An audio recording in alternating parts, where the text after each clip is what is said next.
মধু হে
চলে গেল, তুমি আজকে এত দেরি করছো কেন?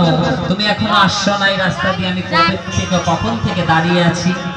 আমার কি মনে হয় জানো বধূ, ওই না চঞ্চল ধবলি সনে তোলা হেঁটেছো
সঙ্গে তুমি বৃন্দাবনের ওই যমুনার বালুর উপর দিয়ে কত না হেঁটেছো, দৌড়াদৌড়ি করেছো, তোমার চাঁদ মুখখানা মনে হয় শুকিয়ে গেছে। তুমি চলো আমার ঘরে যাবে, আমি কর্পূর মিশ্রিত তম্বুল তোমাকে সেবা দেব। বধূ হে, আমার ঘরে একবার তুমি আসো। বলি আমার রহি আরোহ মাঝে চিত্র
বধূ, তুমি আমার মন্দিরে চলো, তুমি পালঙ্কের উপরে শোবে, আমি তোমার চরণ টিপে দেব, তোমার মনের যত কষ্ট সব দুঃখ সব চলে যাবে। কিন্তু কৃষ্ণ বলছেন, রাধে এখন আমি যাই ঘরে, মায়ে যে আরতি করে সখা সব করিল প্রয়াণ, তুমি আশা নিয়ে থেকো বসে, আমি আবার আসবো, মিলন হব সেই মহারাসে। আমি এখন চলে যাই।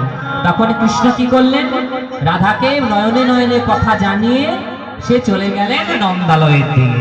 আর অমনি যশোমতী মা আমার কি করলেন,